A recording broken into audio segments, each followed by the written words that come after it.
Olá, sejam todos bem-vindos a mais um Descomplica. Estamos iniciando aqui mais uma semana aí. Se você pode, já se inscreva, já curta. Para você que é novo aqui, seja muito bem-vindo. Aqui em cima agora tá aparecendo um card com a playlist de todos os Descomplica que a gente já fez. Assim que acabar esse vídeo, faz uma maratona aí de Descomplica. Hoje nós estamos recebendo aqui o Fred e o João. Se apresentem aí, galera. Aí, fala pessoal do Next, fala pessoal da Igreja Novo, seja muito bem-vindo a mais um Descomplica. Tenho certeza que vai ser poderoso o que Deus vai falar aqui através de nós. Fica com a gente aí e já manda nos comentários, dá o like, compartilha que vai ser poderoso. É isso aí. É isso aí, sejam todos muito bem-vindos, que vocês possam aí curtir o que a gente tem para tentar ensinar, o que a gente tem aqui para compartilhar a respeito do tema e que seja de crescimento, que seja de muita valia aí para todos que estão nos assistindo. Deixe o seu like, comentário, se inscreva no canal, compartilha com os amigos aí, vamos juntos crescer na graça e no conhecimento. É isso mesmo. E aí está na semana especial de Páscoa, a nossa igreja aqui fez uma programação especial para isso. Inclusive, para você que não assistiu ainda, nós lançamos uma série de vídeos aqui no YouTube sobre a Páscoa. E hoje no Descomplica também nós vamos fazer o especial de Páscoa. Primeira coisa que eu queria falar com vocês é, para vocês, o que é a Páscoa?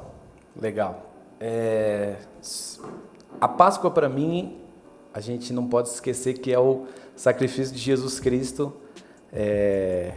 Como a gente sempre sabe o significado da Páscoa, é passagem, é a gente sair da escravidão, a gente sair das velhas práticas, da velha aliança e se lembrar do sacrifício de Jesus. Comparando com o Velho Testamento com o Novo Testamento, a Páscoa ela é uma nova história, uma nova vida, algo novo que Deus tem preparado para a gente. Para mim, eu acho que a Páscoa é isso.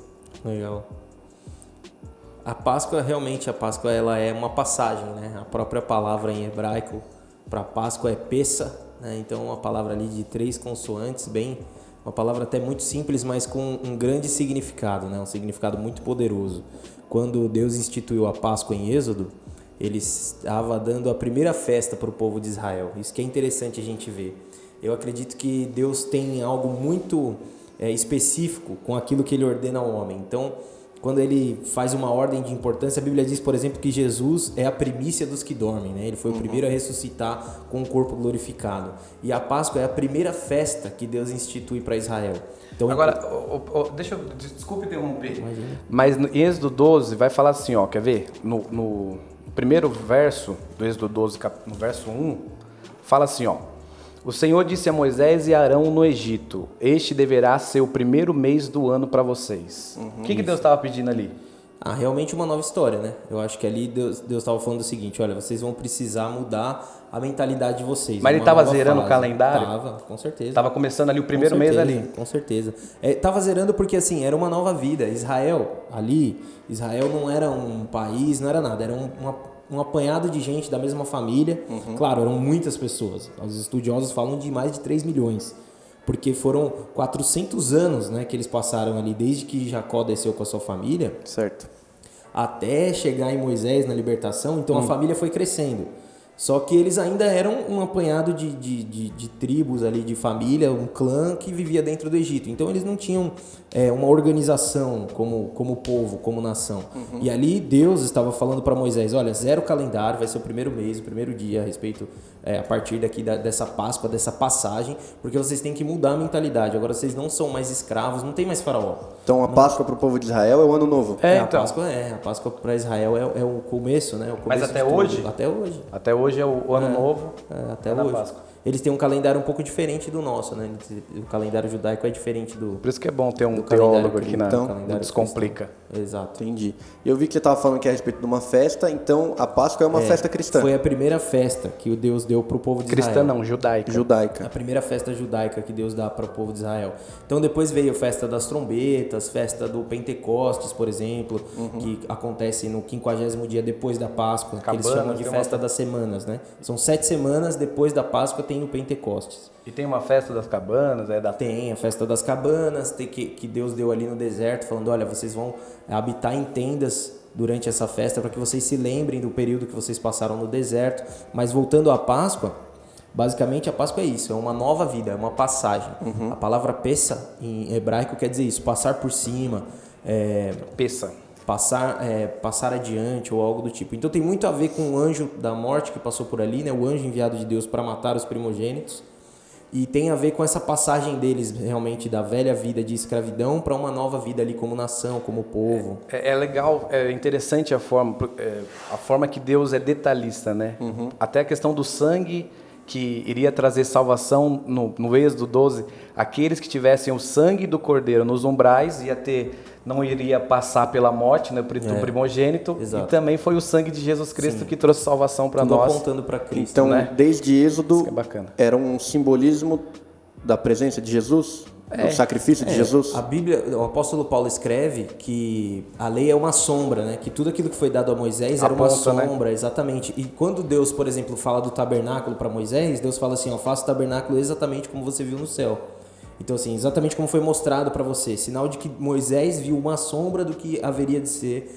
Moisés viu uma sombra e a Páscoa ela é um simbolismo para o verdadeiro cordeiro que João Batista fala. Esse é o cordeiro de Deus que tira o pecado do mundo. Então, o ato de você passar o sangue nos umbrais simplesmente estava dizendo o seguinte, quando o anjo visse ali, tinha uma marca, tinha um selo de alguém mais poderoso do que aquele anjo. Então ele deveria, por respeito a Deus, passar por cima daquela casa que tivesse selada. Então a Páscoa nasceu como uma festa mesmo, não era um culto, não era algo mais... Era uma festa mesmo. Era um jantar, né? Era uma comemoração, um ritual. Porque fala que ritual, um símbolo, né? Porque fala que tinha que comer folhas amargas, um negócio de ervas amargas e tal.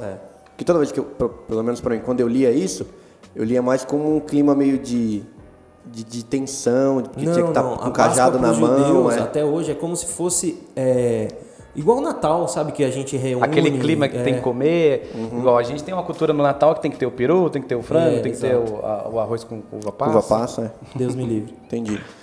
Mas então é uma festa. Não deixa de ser uma festa. É uma festa, é claro que é uma festa repleta de respeito, simbolismo, mas não deixa de ser uma festa, uma comemoração. Sim. E para nós aqui, que somos protestantes, cristãos, continua sendo uma festa? Perdeu-se um pouco isso, é correto a gente comemorar a Páscoa como os judeus comemoram ou são coisas diferentes? Não. Como os judeus comemoram, eu acho que não. No meu entendimento, a Páscoa foi substituída pela Santa Ceia. Sim. Então, na última Páscoa que Jesus passou com seus discípulos, ele já deixou bem claro. Ele falou, tomou o pão, tomando o cálice, disse, esse é o meu corpo, que é moído por amor de vós, e esse é o meu sangue, que é derramado por amor de vocês. Nova aliança, né? Nova aliança. Façam isto por amor a mim até que eu venha. Então, assim, a Páscoa dos cristãos é a Santa Ceia. É você trazer à memória o sacrifício de Jesus. É você trazer à memória aquilo que Cristo fez. Então, no meu entendimento, a Páscoa do cristão é realmente trazer à memória o sacrifício. A cruz de Cristo e a ressurreição. Santa Ceia, né? Santa Ceia, mas também não pode ser esquecido, eu acho, né? A Páscoa em si não pode... Ela tem que ser esse dia, por exemplo. Hoje é sábado, amanhã, que é o dia da ressurreição, ontem, que foi o dia da crucificação, ela não pode ser esquecida, porque a minha opinião é o seguinte, está sendo esquecido o sacrifício de Jesus. Está sendo só mais um dia normal. Infelizmente, entendeu? Foi por conta, eu acho que da questão do comércio, está se perdendo o valor do sacrifício. Não, mas é feita toda a Santa Ceia. Mas infelizmente, até na Santa Ceia, o cristão, eu acho que até por isso que eu acho que a gente está participando do princípio do fim, dos fins dos tempos, está se esfriando esse amor, está se esquecendo do sacrifício de Jesus, entendeu? Então eu acho que assim, esse domingo, por exemplo, amanhã, você ir na sua casa, eu acho que é interessante se reunir, fazer algo diferente, você... Sim, com certeza. Entendeu? Fazer memória do sacrifício de Jesus. Entendi. Sim. Não é uma data qualquer, né? É a data em que o nosso Deus, em que o nosso Senhor foi crucificado, ali morreu por amor a nós, e foi uma morte terrível, né? Uma morte vexatória, uma morte realmente assim de humilhante, né? Entendi. Então... E para vocês acham correto o ato de não comer carne por respeito ao sacrifício de Jesus?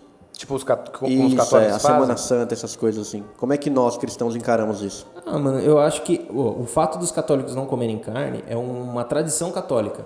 Então, assim, vem desde a época ali do catolicismo, onde criou essa tradição. Não está na Bíblia, né? Não está na Bíblia. Você não vai ver nenhum apóstolo deixando de comer carne nas demais Páscoas, né? Certo. A gente tem que saber que o último livro a ser escrito da Bíblia, que foi o Apocalipse, foi escrito mais ou menos em 90 depois de Cristo. Então, assim, já fazia quase 60 anos ali, entre 50 e 60 anos, que Jesus Cristo tinha morrido.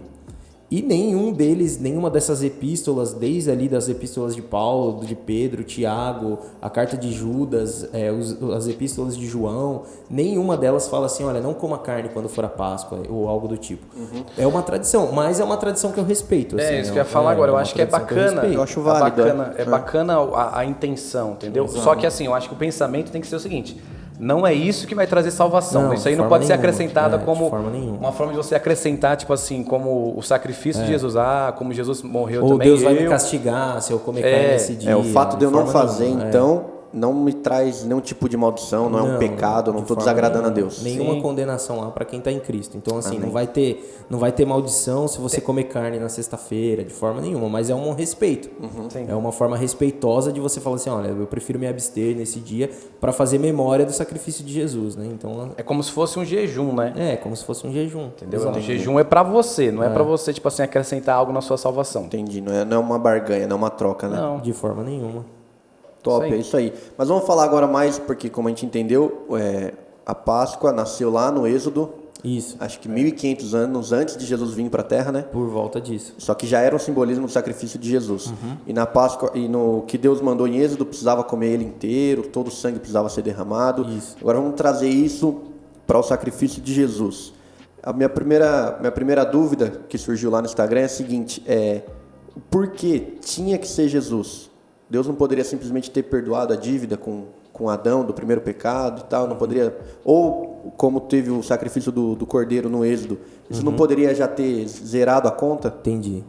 Bom, a primeira coisa que a gente tem que entender é que lá em Gênesis havia só uma ordem, que era não comer do fruto. Essa ordem veio de Deus, que é infinito, que é digno, que é santo, que é puro, e essa ordem foi dada a Adão, um ser humano que também não tinha pecado na época. Quando Adão quebra essa ordem, quando Adão quebra essa ordenança de Deus e ele peca, a ofensa a essa ordem traz um peso de pecado e de condenação para a humanidade inteira, para Adão e todos os seus descendentes. A partir dali, o homem estava destituído da glória de Deus, né? Então, assim, a ofensa foi tamanha que precisava ser refeita com sangue. O primeiro sacrifício que a gente vê na Bíblia foi o próprio Deus quem fez. Como que foi? Em Gênesis, a Bíblia diz que Deus fez para Adão e Eva vestes de pele de animal. Então, algum animal precisou dar vida para que Adão e Eva tivessem a sua vergonha cobertas, né? Então, assim, a gente tem que entender... O sacrifício do animal veio para cobrir a vergonha. Para cobrir a vergonha, né? Não o pecado em si, porque eles continuaram pecadores, Sim. mas veio ali como um símbolo para cobrir a vergonha, porque agora eles estavam nus e eles sabiam que eles estavam nus, então precisava cobrir ali a vergonha deles, e Deus faz ali a primeira...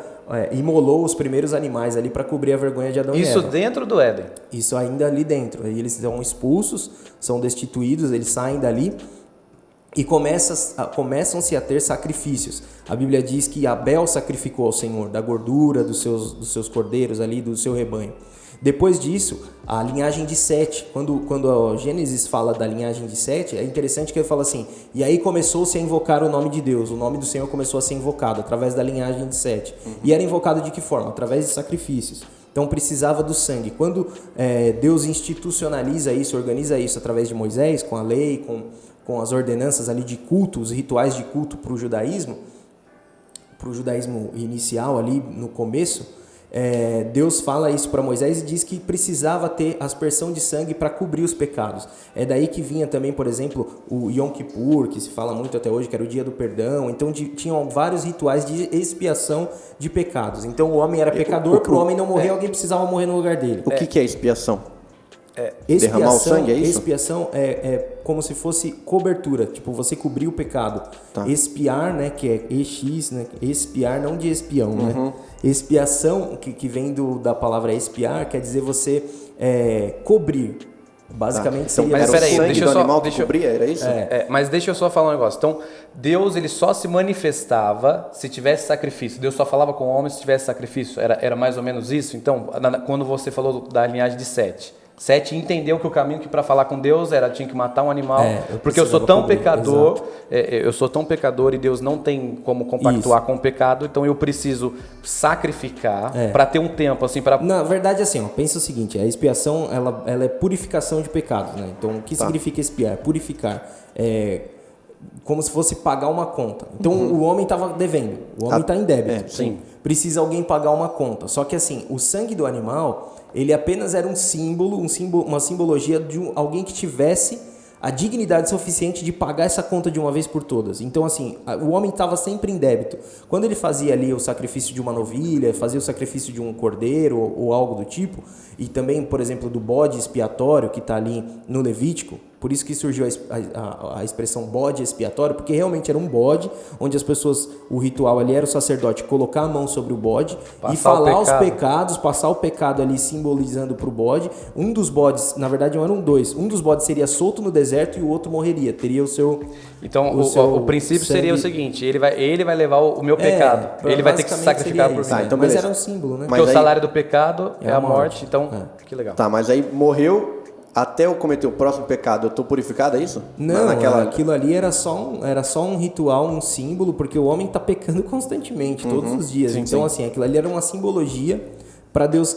Quando Deus se manifestava, precisava ter esse sacrifício, como se tivesse assim pagando a conta, mas não estava. Era só um símbolo e que apontava para o verdadeiro pagamento, para a verdadeira quitação dessa dívida que viria só com Jesus. Então, por que tinha que ser Jesus? Porque nenhum homem tinha dignidade suficiente de morrer pela humanidade. Porque todos pecaram.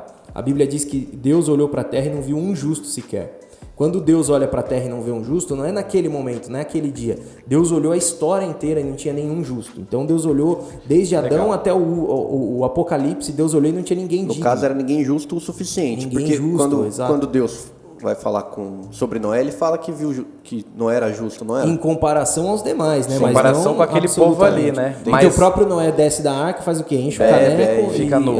E fica nu. Mas aí que é legal, eu acho que Deus olha pra terra, e aí o que você falou é legal, tipo, ele vê a humanidade inteira, toda, né? Lá do Éden, desde o pecado, quando o pecado entrou, até aquele momento ali, ele não conseguiu ver ninguém suficiente vamos dizer assim, digno, igual o cordeiro, igual o bode expiatório, conseguia naquele símbolo levar o pecado, e aí ele não consegue ver ninguém assim na terra por conta do pecado, e ele encontra em Jesus. Entendi. Isso é precisava, bom, e Deus já tinha visto isso, porque a Bíblia diz que o cordeiro foi morto desde a fundação do mundo. Então Deus já sabia o que ia acontecer. Deus já sabia. Ah, pastor, então por que ele permitiu? Por amor. Porque, assim, para ter amor, a porta tem que estar aberta. Isso é algo assim, é uma grande verdade. Não tem como você falar que alguém te ama se você trancou a porta. Tipo assim, ela não te ama, ela não tem para onde ir. Eu acho que sair, o conceito que o pai tem com o filho pródigo, né? Deixa ele ir. Um dia ele vai cair em si. Se ele cair e voltar, amém. Se não voltar também, é porque ele nunca me amou. Nunca me amou, isso aí. Exato. E aí por isso tinha que ser Jesus, eu acho. Tinha que ser Jesus. Porque Deus olhou a humanidade e quando Deus fala, façamos, pois, o homem à nossa imagem e nossa semelhança, ele já sabia que ia dar todo esse problema que deu, mas ele sabia também que o sacrifício já estava pronto, que a dívida já tinha ali como ser paga, porque é o que a gente chama de proto-evangelho, que Deus prega para Adão e Eva e para a serpente ali no momento das punições. Legal. Deus fala o seguinte, o que é o proto-evangelho? É o começo do evangelho. Deus fala para a serpente assim, ó, um dia o fruto da mulher vai te pisar a cabeça. Um dia o descendente da mulher vai te pisar a cabeça. Você vai ferir o calcanhar dele, mas ele vai te pisar a cabeça. Então assim, Deus estava falando, um dia essa conta vai ser paga. Sim. Satanás, pode ter certeza que um dia alguém digno o suficiente vai pagar essa dívida. É aquele detalhe que eu acho que o pastor Raik pregou na conferência do Next, ele fala isso. Tem até o vídeo aqui no nosso canal, que ele fala assim, que o conceito do judeu, o homem, até por isso que a mulher se perde o valor, porque parece que foi por ela que entrou o pecado, foi ela que comeu o fruto, foi ela. E aí é interessante que ele fala assim, do mesmo modo que é o conceito de pecado entrar por conta de uma mulher, também foi por conta da mulher, que foi Maria, que gerou aquilo que ia trazer, mas ia Paulo trazer a remissão. Deixa bem claro, Paulo fala o seguinte, por um homem entrou o pecado no mundo, não foi pela mulher. A mulher, tanto que quando Deus ordena que não deveria comer, Eva nem existia. Se você for ler o relato do Gênesis, Deus fala com Adão antes de fazer Eva. Responsabilidade de A Adão, responsabilidade era toda dele, ele era o líder. Ele que tinha que ter passado a informação. Exatamente. Muito bom. Então, por isso tinha que ser Jesus. E agora a minha questão é a seguinte, o porquê tinha que ser crucificado? Jesus não poderia ter morrido enforcado, ou de um infarto, ou apedrejado. Porque precisava de ser desse modo. Porque precisava ser a cruz, né? Entendeu? Eu acho que assim, do jeito que a gente está falando aqui, vê se vocês concordam. Primeira coisa, o primeiro conceito é do sangue que a gente está falando aqui. Deveria ter sido, teria que ter derramamento de sangue. Porque se não tivesse o sangue, por exemplo, Jesus não poderia morrer enforcado? Não, porque não ia derramar o sangue. Você entendeu? Mas poderia ter morrido decapitado, por exemplo. Então, mas aí João vai falar que assim como Moisés levantou a serpente no deserto, assim importa que o Filho do Homem seja levantado. O próprio Jesus falando ali. O ato de estar sendo levantado. É literalmente, levantar. Eu acredito que assim. E também a lei de Moisés dizia que quem morresse no madeiro era considerado maldito. Era a pior morte, né? Algo assim. Era uma maldição. Então, assim, ele se fez maldito para que nós pudéssemos sermos feitos benditos. Então, a pior morte, a morte mais humilhante, a pior condenação para que ele salvasse os piores pecadores, né? Pelas suas pisaduras. Para conseguir tirar tanto pecado do mundo, teria que ser a pior morte. A pior morte. A pior condenação, né? Descer a pior condenação que um ser humano poderia sofrer. Ele se rebaixou mesmo. Exato. Ele se esvaziou, né? O apóstolo Paulo usa essa metáfora. Não julgou por usurpação ser igual a Deus, mas antes a si mesmo se esvaziou, né? Então Jesus se esvazia da sua glória e depois que ele termina, o que ele diz? Ele fala assim: Pai, agora devolve a glória que eu tinha contigo antes da fundação do mundo. Então, quando ele paga essa dívida do ser humano, uma dívida que não era dele, mas ele fez por amor, ele recebe de volta a glória que ele tinha desde antes da fundação do mundo com o Pai. E a Bíblia diz que foi dado a ele um nome que está acima de todo nome. Ele é todo poderoso. Todo o poder foi dado a Jesus pelo Pai. Assim. Então, ele foi realmente glorificado por esse ato de amor, esse ato assim, se você for ver, não tem lógica, não tem explicação, é puramente amor mesmo. Então Jesus, eu acho que ele é próprio significado do amor. Por isso que a Bíblia assim, diz que Deus é amor, né? Deus ele não tem amor, ele é amor, é da sua essência ser amor. Entendi. Então acho que o porquê da cruz é porque outros profetas já haviam falado, né? Isso. E também eu acho que o que o pastor Fred falou, a seguinte questão, deveria ser o pior tipo de morte da época, que era a crucificação, que era esse ato, e por isso que tinha que ser na cruz, entendeu? Interessante, muito interessante. Muito bom. Deixa eu falar, eu acho que é bom cronometrar pra gente não se estender muito no programa aqui. Vai marcando o tempo aí. Tá bom. Tá? Pode deixar. Senão a gente se empolga aqui e vai embora. É verdade. Agora a minha pergunta é a seguinte. Na verdade, essa pergunta não é minha, a gente recebeu lá no Instagram. Para você que não sabe como é que funciona o Descomplica. Toda terça-feira a gente lança uma caixinha de pergunta lá no nosso Instagram. Se você quer seguir, aqui na descrição do vídeo tem todas as redes sociais da igreja e do Next. E aí, por lá você pode mandar a sua dúvida e no sábado nós estamos aqui para responder elas. E a gente recebeu a seguinte pergunta. Jesus, ele quebrou algum osso quando ele foi crucificado? Vocês sabem me dizer sobre isso? Eu acho que é por conta do filme, né? Acho que é por conta lá do filme, da cena do filme. Mas tem um texto na Bíblia que fala que não... Eu acho que por conta se for comparar Jesus com o cordeiro, que também não poderia quebrar o osso do cordeiro na Páscoa, da festa, eu acho que, se eu não me engano, tem um texto que vai falar que não quebrou nenhum osso. Se eu não me engano é João 19. É João 19, mas ali em João 19 ele está citando um salmo. Eu só preciso ver aqui para ver se eu lembro qual que era o salmo. Na minha Bíblia ela tem a concordância e eu consigo ver onde está o salmo que João está citando. Porque realmente era uma profecia de que nenhum dos seus ossos seria quebrado. Então, João 19, verso 36 faz o seguinte: estas coisas aconteceram para que se cumprisse a Escritura. Aí ele fala, nenhum dos seus ossos será quebrado. Êxodo 12, 46, que vai falar do Cordeiro. João 19, o que é isso aí? João 19, 36. Abre aí em Êxodo 12, 46. Êxodo 12. Isso. Você, Peduca, abre aí em Números 9, verso 12, e eu vou abrir aqui no Salmo 34, 20.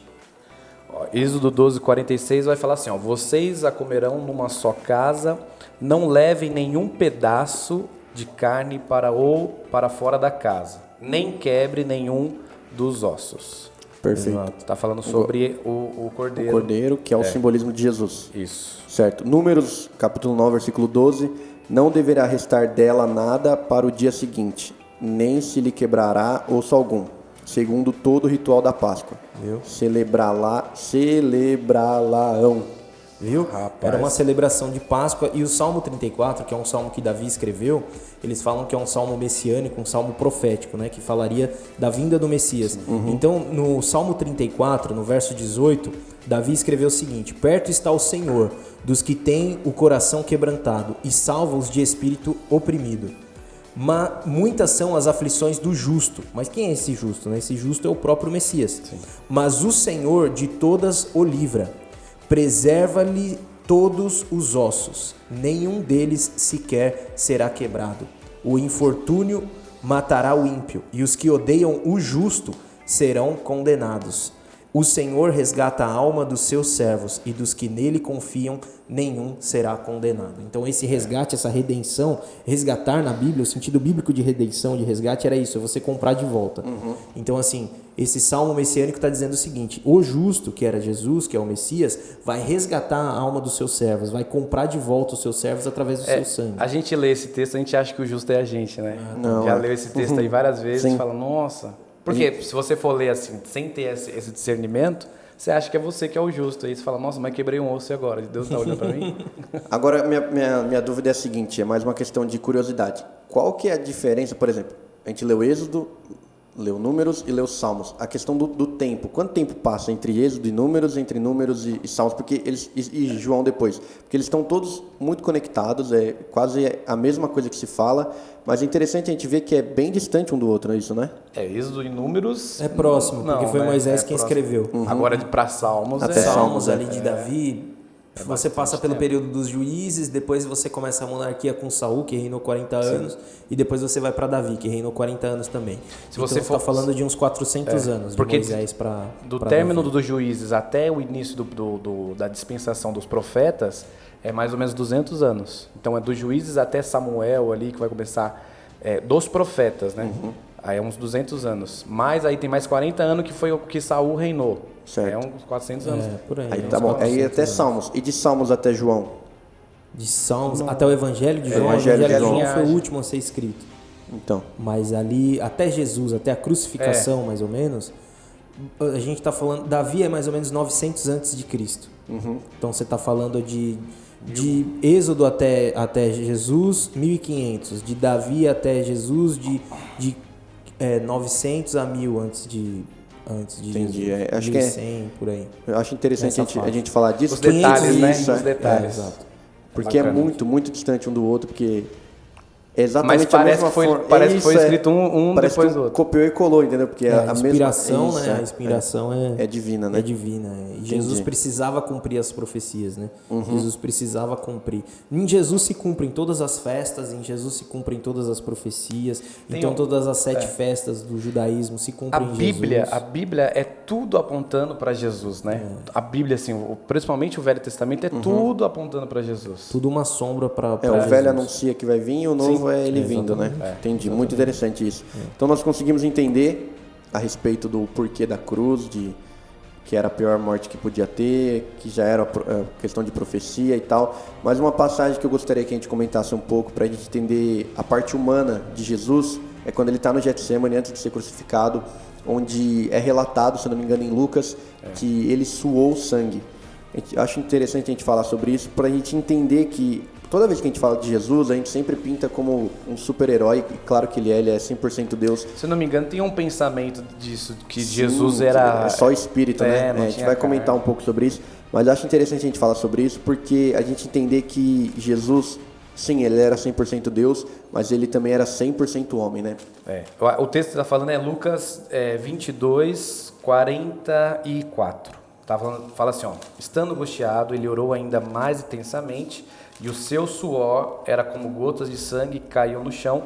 NVI fala que era como, mas nas outras versões vão falar que se transformaram em sangue.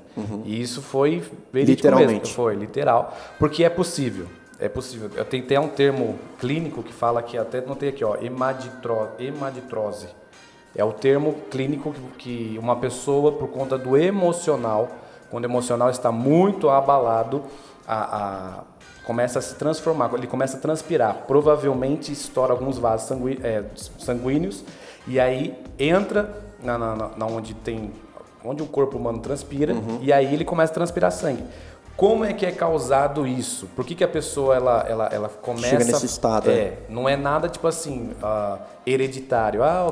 O meu avô suava sangue, eu também... Não é nada hereditário. Na verdade, é totalmente emocional. Quando tem uma tensão, o emocional da pessoa. Por isso que é interessante a gente sempre saber que a nossa mente humana ela é muito poderosa, muito forte. E aí Jesus, ele tá angustiado. Ele é 100% Deus, mas ele é 100% homem. Ele tá angustiado. Então ele sentia o que nós sentimos, né? Sentia medo, sentia fome, É o que a gente tá falando aqui. Imagina ele agora ter que passar pela pior morte, ele ter que sofrer, pegar todo o pecado da humanidade nas costas dele ali e sofrer tudo aquilo como homem. Não como um Deus, mas como homem. Porque se o pecado entrou pelo homem, também o pecado ia sair pelo homem. E aí, no Getsemane, ele está ali com Pedro, Tiago e João, e ele vai falar para Pedro, Tiago e João, ele fala assim, ó, vigiai e orai, fica aqui comigo, porque a minha alma está abatida, está aflita até a morte. Então ele está dizendo assim, a minha alma, o nosso corpo é dividido em corpo, alma e espírito. Ele está falando assim, o meu emocional, que é tratado na alma, algo humano, está abatido, tá algo difícil de suportar. E isso leva ele a chegar num nível, num estado tão difícil que ele começa a suar sangue. Entendeu? Entendi. E aí, Frei?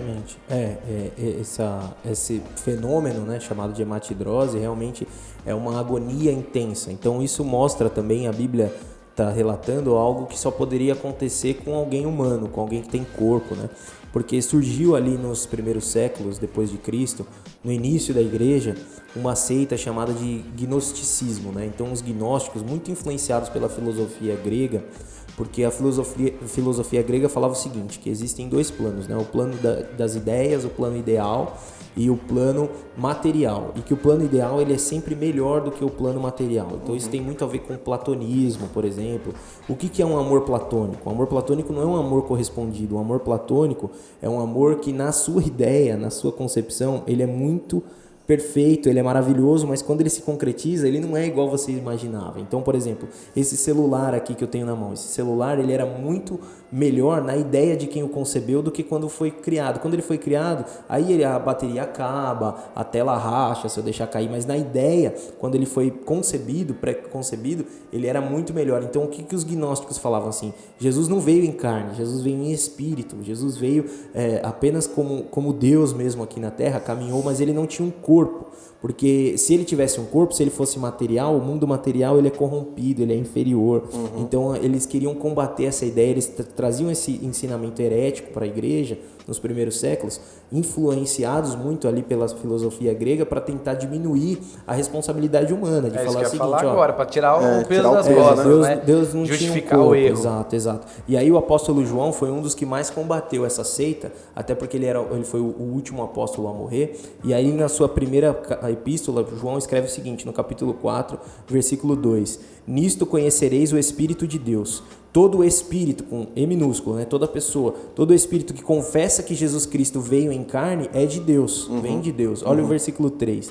E todo espírito que não confessa que Jesus Cristo veio em carne não é de Deus, mas este é o espírito do anticristo, do qual já ouvistes que há de vir, e eis que já está no mundo. Forte. E aí, na sua segunda carta, ele precisou escrever mais uma, no seu capítulo 1, verso 7, ele escreve o seguinte: porque já muitos enganadores entraram no mundo, os quais não confessam que Jesus Cristo veio em carne. Este tal é o enganador e o anticristo. Uau. Então assim, João estava deixando bem claro que era o próprio Satanás quem estava colocando essa ideia na igreja, porque diminuía a responsabilidade humana, colocava Jesus como algo inalcançável, algo que você nunca conseguiria se assimilar, e diminuía a responsabilidade humana e falava que Jesus não veio em carne.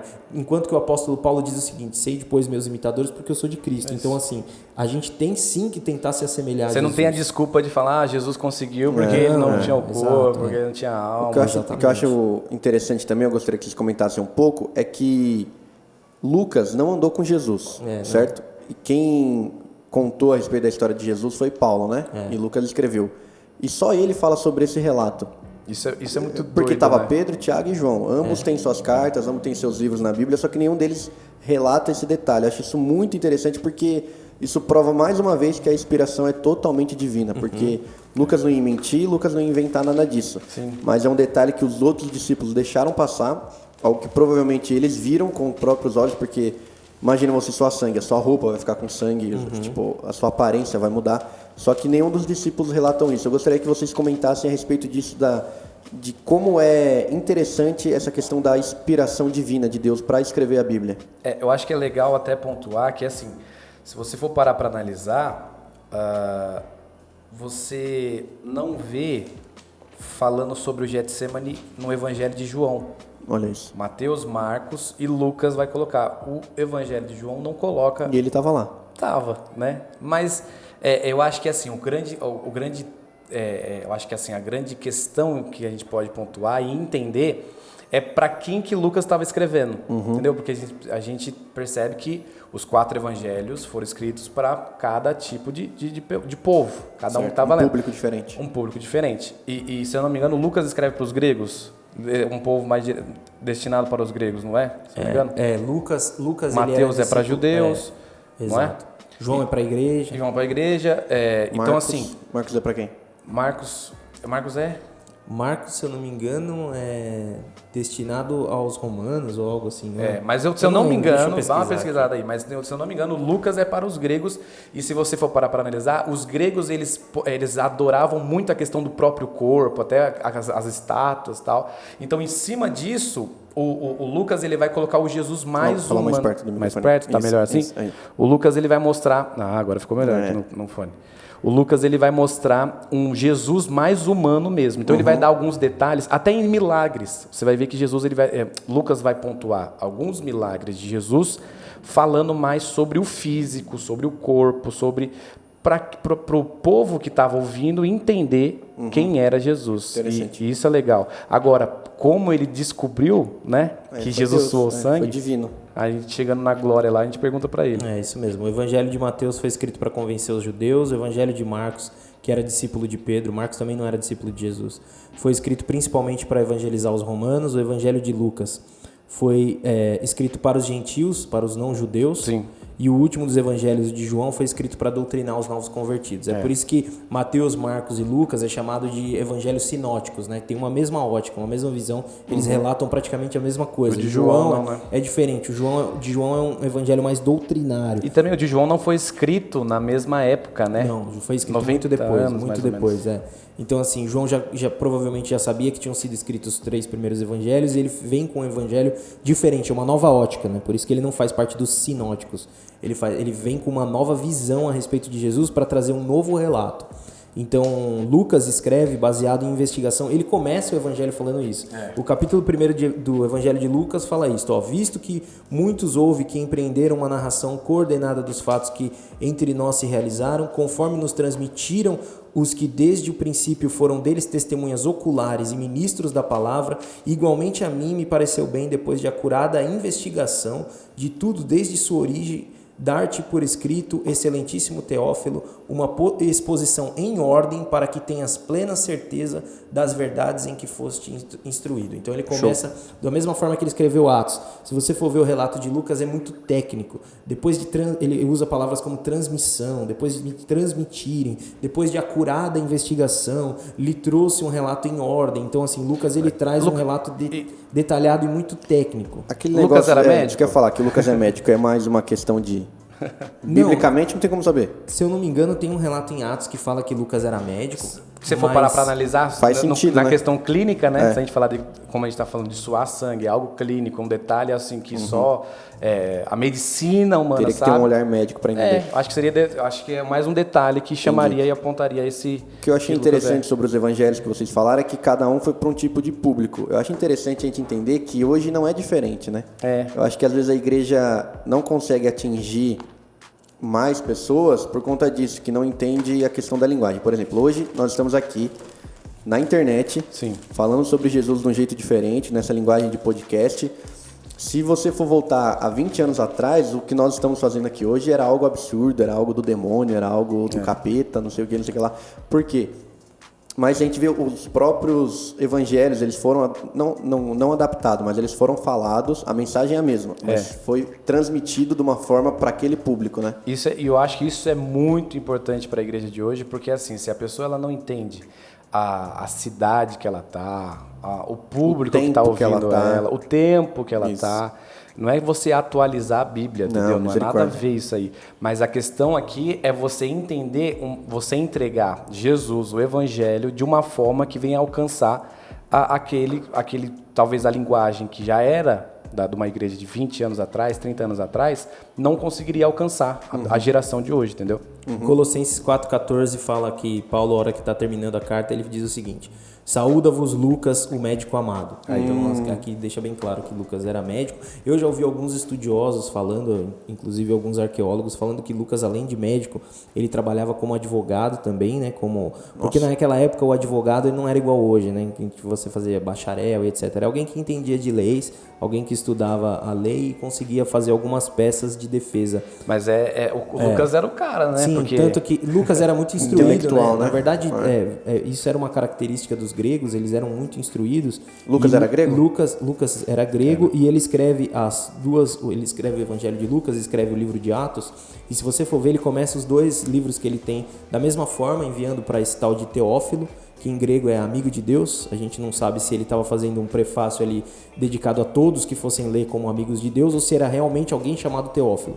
E o que a gente nota é que o Evangelho de Lucas e o livro dos Atos, eles são muito parecidos na narrativa, só que um falando muito sobre a vida de Jesus, que é o Evangelho, e o outro falando sobre a vida de Paulo. Então existem alguns estudiosos, eu já ouvi isso até do próprio Rodrigo Silva, que é um arqueólogo famoso aqui no Brasil, e ele diz o seguinte, que talvez Paulo tenha escrito as 2 peças como peças jurídicas na defesa de Paulo, para que Paulo não fosse morto. Lucas, no caso. Lucas escreveu para defender Paulo, para dizer o seguinte, olha, Paulo nada está fazendo a mais do que o que Jesus fez. E o que Jesus fez? Pregou, morreu por amor a nós, morreu pelo pecado da humanidade. Então o que Paulo está fazendo? Paulo está pregando, Paulo libertando, está curando, né? Paulo não está começando uma revolta, Paulo não está de forma nenhuma querendo derrubar o trono de César, nem nada disso. Então, assim, é algo muito interessante da gente ver como foi escrito, porque foi escrito, é claro que isso são teorias arqueológicas, não tem nada comprovado, mas uma coisa é comprovada. É uma linha de pensamento, que né? Lucas escreveu baseado em relatos técnicos e que ele fez uma profunda investigação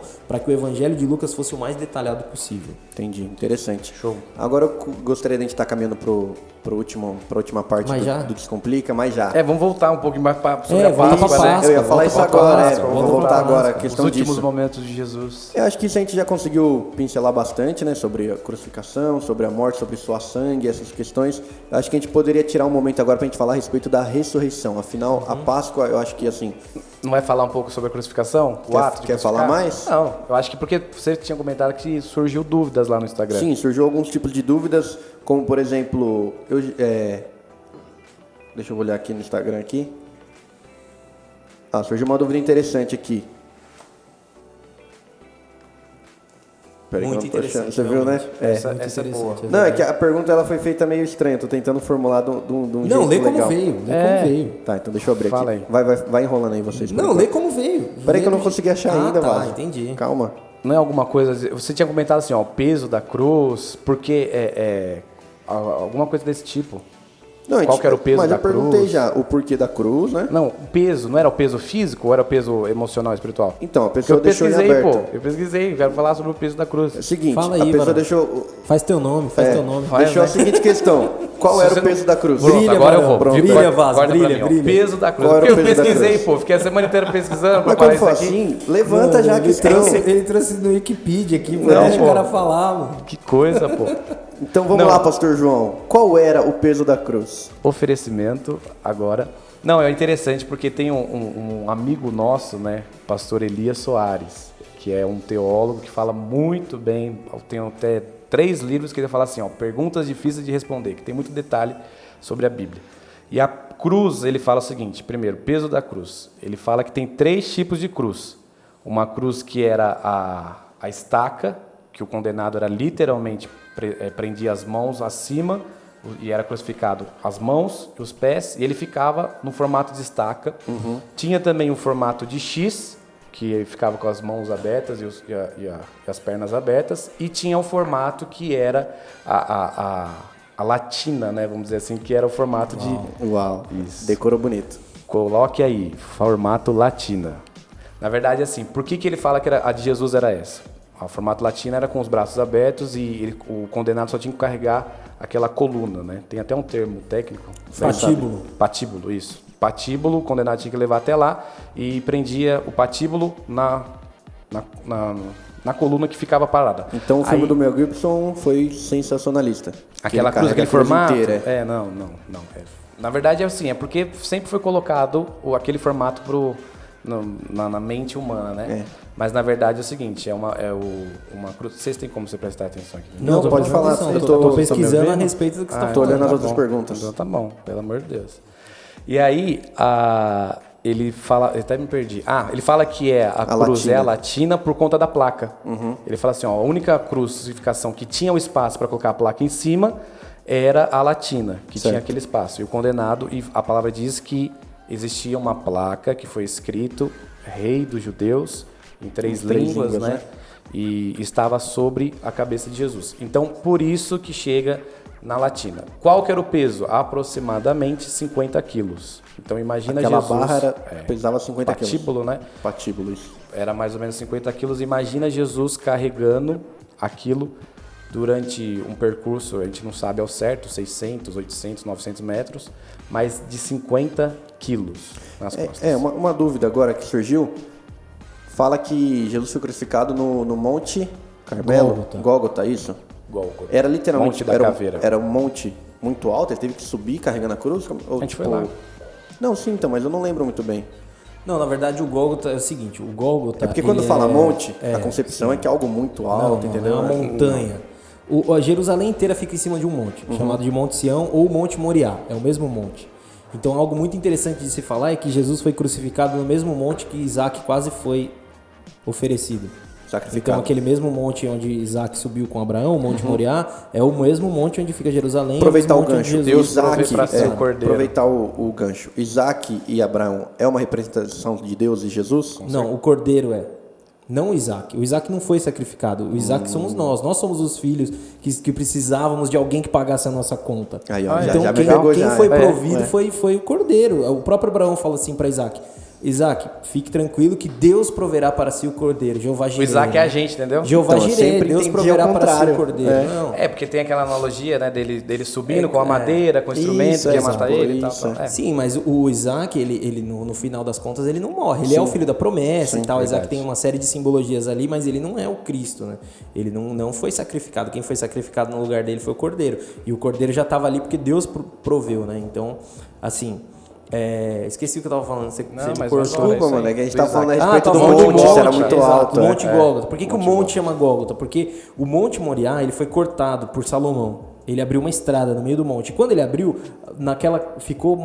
quando ele quebrou o monte ali para fazer um túnel, ficou praticamente um formato de uma caveira e começou a chamar de Monte Gólgota. Mas ele ficava do lado de fora. Gólgota significa caveira, é isso? Significa caveira em aramaico. Fica do Aramaico. lado de fora. E o sepulcro fica ali perto? Fica próximo. A Bíblia diz abaixo, em João que o sepulcro era muito próximo. Havia um jardim, no jardim tinha um sepulcro perto ali do Gólgota, perto de Jerusalém. É interessante falar que não tem mais essa caveira. Quando a gente foi lá para Israel, Já caiu, 2016, por isso que eu não demoliu, lembrei. não tem mais o formato. A gente assim, ele falou que a gente foi, e realmente a gente foi, só que a gente não subiu, a gente ficou meio longe. Passamos em frente, né? A gente olhava só algumas fotos e tal. Não, porque por agora isso. tem além do Virou jardim, um comércio ali, Isso. um ponto de Ponto turístico, isso. Enfim, Exato. conclua. Então não era um monte tão alto. Não era uma montanha tão alta assim. Claro, foi um esforço chegar até lá. Mas o que eu queria dizer é que Jerusalém inteira fica em cima do monte. Então ele já meio que já estava em cima, digamos. Eu acho, o porquê da pergunta é porque a gente cria na nossa mente muita coisa que a gente vê em filme, vê em teatro, vê ouve Pregações. músicas, em pregações. E é sempre pintado que é um monte muito alto, afastado da cidade. E na fica prática, um pouco distante da cidade sim. velha mesmo, fica um pouco distante, mas não é algo muito distante, até porque senão o condenado não ia conseguir chegar, né? Se fosse muito distante. Uma outra dúvida. A questão assim, Jesus, ele foi levando, como é o nome do... O patíbulo. O patíbulo. Os outros dois ladrões da cruz também foi levando junto? Eles já estavam lá? Não tem como A saber. Bíblia não relata, não existe. Mas eu o quero dizer relato. assim, era uma condenação para todos ou só Jesus passou por isso? Não, parece que era da cultura já o condenado ter que levar. Tem que carregar a sua própria... Você entendeu? Porque quem que ia levar? O soldado? Entendi. De forma nenhuma, Os soldados romanos, por aquele conceito, aquele ego, falaram, não vou levar. Entendi. Eles tinham que levar. Então, provavelmente os outros dois todos também. tiveram que levar. Provavelmente cada um levou a sua. E os outros dois também tinham uma plaquinha falando Então, era o cultural. pecado. Flávio Josefo traz isso no livro A História dos Hebreus. A hora que o pastor estava falando, eu fui pegar o PDF aqui que eu tenho salvo no meu celular. Mas o livro A História dos Hebreus, que é um relato do Flávio Josefo, que foi um general judeu, depois passou para o lado dos romanos. Você tem esse livro? Eu tenho o livro eu tenho o PDF, ó, essa legal. aqui, ó. A História Disponibiliza dos aqui se você Hebreus. quiser, né? Mas Esse livro, A História dos Hebreus... É gratuito ou você... Ele é gratuito, é um livro muito antigo, foi escrito por Flávio Josefo ali um pouco depois de Cristo, então já é domínio público. Pede pro pessoal Então, colocar nos comentários aí o WhatsApp aí Pode de deixar, vocês. pode deixar. E aí É um livro pequeno, pastor ele vai tem disponibilizar. 1628 páginas apenas. Tranquilo. Não precisa mais ele baixar, traz tá bom? aqui, ó, de Abraão à queda de Jerusalém. A gente vai estar disponibilizando a resenha, tá? Exato. O que o Flávio Josefo traz? Ele traz que Jesus morreu e a gente tá ele, salvo, glória a Deus. Na queda de Jerusalém, no ano 70 depois de Cristo, que foi profetizado em Mateus 24 pelo próprio Jesus, ele diz que o general Tito começou a crucificar os judeus rebelados ali para fazer uma pressão psicológica em quem ainda estava dentro da cidade, dentro das muralhas, para que eles saíssem. E o general Tito crucificou tanta gente que acabaram as cruzes. Ele começou a crucificar o pessoal nas Acabou árvores. madeira. Acabou a madeira e começou a crucificar o pessoal no bosque. Então, assim, era cultural da época romana o seguinte: você foi condenado, você ia levar a sua sentença de morte, ia ser pregado do porquê você estava ali. Porque você foi condenado, ia estar ali acima da sua cabeça para que todos soubessem que você passou por um julgamento e você foi condenado por aquilo. Quando Pilatos escreve a sentença de Jesus, Pilatos escreve a seguinte: Jesus Nazareno, rei dos judeus. Ele escreve em latim, em grego e em aramaico. E ele deixa aquilo ali escrito nessas 3 línguas e... Aquela era a condenação de Jesus. Alguns chefes dos sacerdotes até foram discutir com Pilatos e falaram para ele mudar a placa. Falou assim: escreve aquele que se diz rei dos judeus. E Pilatos fala uma frase muito forte em João, no Evangelho de João. Ele diz o seguinte: o que eu escrevi, escrevi. João então, 19, 22, achei aqui. Ele está escrito isso? Como é que está escrito? Ó, João 19, olha que legal que o pastor está falando aqui. Pilatos mandou preparar uma placa e pregá-la na cruz com a seguinte inscrição: Jesus Nazareno, o rei dos judeus. Muitos dos judeus leram a placa, pois o lugar em que Jesus foi crucificado ficava próximo da cidade. Então já estamos respondendo algumas perguntas em cima desse versículo aqui. E a placa estava escrita em aramaico, latim e grego. Os chefes dos sacerdotes, dos judeus, protestaram junto a Pilatos: não escrevas o rei dos judeus, mas sim que esse homem se dizia rei dos judeus. Pilatos respondeu: o que eu escrevi, eu escrevi.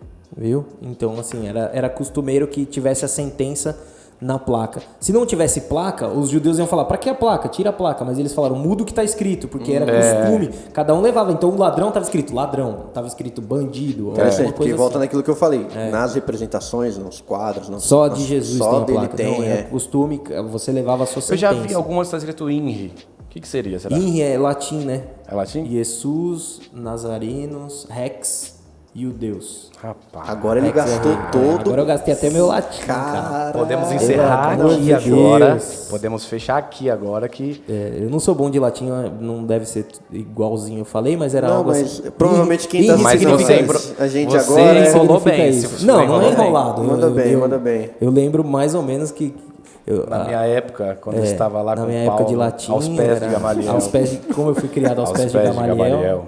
Tá, vamos falar agora da ressurreição de Cristo. Acho importante a gente falar um pouco sobre isso. Acho que é o mais importante, né? A gente então, foca tanto na isso. crucificação. Que também é importante a gente trazer a memória, esse sacrifício. Ele nunca pode ser esquecido. E eu pergunto pra você, foi 3 pergunta. dias e foi 3 noites? Foi. Mateus capítulo 12, isso, né? Eu não Que sei. surge essa pergunta. Eu estou te perguntando agora. Não, surgiu em... Deixa eu só pegar aqui. Porque perguntaram Isso, foi. no Instagram. A gente estava aqui em off, a gente estava comentando sobre algumas perguntas e a gente comentou isso, por isso que o pastor João está falando. Mateus 12:40 diz o seguinte: pois como Jonas esteve 3 dias e 3 noites no ventre da baleia, assim estará o Filho do Homem, 3 dias e 3 noites no seio da terra. Surge essa pergunta porque se a gente for fazer um cálculo, 3 dias e 3 noites são 72 horas, certo? É isso, né? 24 vezes 24 3. dá 72. Só que se Jesus morreu na sexta e ressuscitou no domingo, dá 36 horas. Porque ele morreu na hora 9, 3 horas da tarde, ressuscitou no ao domingo nascer de do manhã. sol já não isso. estava lá.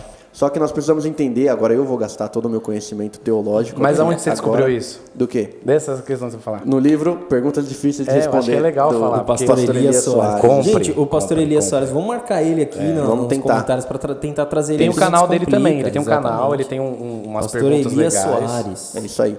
Então, deixa eu responder agora, meu amado. Só estou fazendo a propaganda do pastor Elias Soares. É isso aí.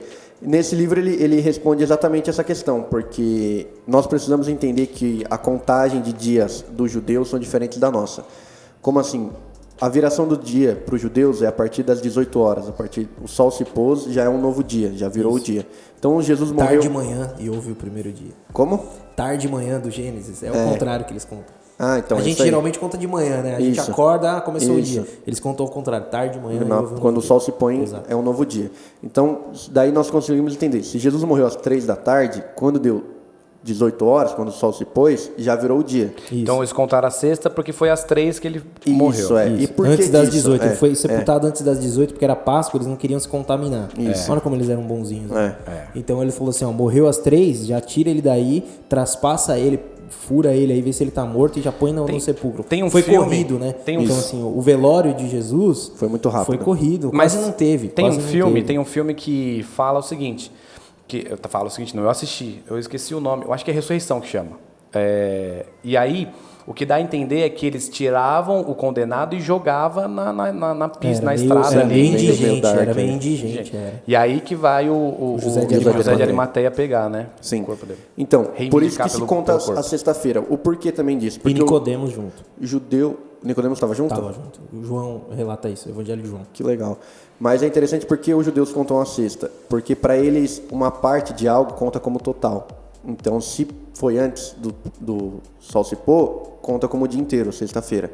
No sábado, ele realmente passou as 24 horas. E no domingo, a mesma coisa. É o mesmo princípio da sexta. Noite, já era já é domingo. Então, a Bíblia não tem contradição. A Bíblia não tem erros. Pelo contrário, ela é perfeita. Então, realmente, na cultura judaica, que nós podemos entender isso, que a contagem era diferente e que parte conta como um total, realmente foram 3 dias e 3 noites. Até a ressurreição. Isso. Tem um texto também que Jesus fala, né? Que ele vai derrubar o templo em 3 dias e reconstruir, né? Uhum. Então Jesus estava errado? Não, estava na contagem. Estava dentro dessa contagem, assim, entendeu? Legal, bacana. Vamos... Aí tem o detalhe, né? Que aí a palavra vai dizer assim, ó, que Pedro e João vão ver. As mulheres anunciam, vai primeiro as mulheres, como é que nós vamos remover a pedra. Isso. E aí quando Pedro e João, eles chegam, a palavra diz que João chegou primeiro, se eu não me engano, e aí a palavra vai dizer que Pedro vendo... havia os lençóis, mas o lenço que ficava na cabeça do condenado estava dobrado à parte, que era também uma cultura judaica. Eu acho que é interessante que quando Jesus vai mandar os discípulos prepararem a ceia, ele manda Pedro e manda João preparar, né? E aí, por que será que ele mandou Pedro e João? Minha opinião. É porque ele queria, lá na frente, lá no domingo, ele já queria demonstrar algo em relação ao jantar. Porque o lenço dobrado à mesa é num ato do jantar, quando as pessoas estavam sentadas, o servo não poderia estar ali no momento da conversa, no momento da discussão, do jantar, e eles se comunicavam através do lenço. Se o lenço tivesse amassado em cima do prato, significava que o Senhor tinha acabado ali e poderia retirar o prato. Mas se o lenço tivesse dobrado à parte e ele não estivesse ali sentado no lugar, não poderia tirar o prato porque estava dizendo, eu ainda não terminei e eu vou voltar. Quando Pedro entra e vê o lenço dobrado à parte, é interessante, depois vocês pegam o versículo que é. Eu acho que é João também que relata É João que fala isso, não é? João vai falar sobre isso, que tinha o lenço estava dobrado à parte. João 27. Bem como o lenço que estivera sobre a cabeça de Jesus, ele estava dobrado à parte, separado das faixas de linho. Então, Jesus ele foi muito detalhista nisso, porque estava dizendo para Pedro e para João, que já tinha preparado a ceia, o seguinte, eu fui, não estou aqui, mas o lenço está dobrado e eu vou voltar. Aquilo que não é o fim, ele estava dizendo, não acabou, eu vou voltar. Então, mais uma vez a Bíblia prova que ela é cheia de detalhes, que tudo tem um significado, inclusive até esses pequenos detalhes de lenço dobrado, de osso não ser quebrado. Agora, o interessante é pensar o seguinte, Pedro, mesmo recebendo essa mensagem, ele volta para a pesca, né? Sim. Mesmo sabendo disso, ele volta para a pesca, que Jesus vai ter a pesca maravilhosa, Jesus vai restaurar a restauração de Pedro. Então, assim, existe gente, sim, muito cabeça dura, que mesmo Deus falando nos detalhes, ainda volta para a velha prática. Mas também a gente precisa compreender que, imagina você ter vem caminhado proteger Pedro. 3 Não vem dias... proteger Pedro. Não, vou proteger sim, Pedro é top. Imagina você caminhar 3 anos, ver ele operando milagres, ver ele ressuscitando outras pessoas e depois ele morre. É. Isso é a fé. Então, mas é difícil. Gente, Nosso tempo já está se encerrando. Estourou, né? A produção já mandou mensagem falando que nós temos só mais 2 minutos. Considerações finais. Considerações finais. Vocês querem falar mais alguma coisa? Não, eu acho que assim, falamos bastante sobre a Páscoa, Eu quero sobre falar, então. a ressurreição. Eu espero que fique bem claro, ficou esclarecido. Alguma dúvida, manda lá, né? O pessoal está comentando aqui embaixo. E aí eu queria pedir também pro pessoal colocar alguns temas para a gente estar falando. Todo sábado a gente vai estar fazendo esse podcast. Então, pessoal só para lembrar, sugestão. só para lembrar, como eu já falei no começo, falei na metade, eu vou falar agora aqui no final.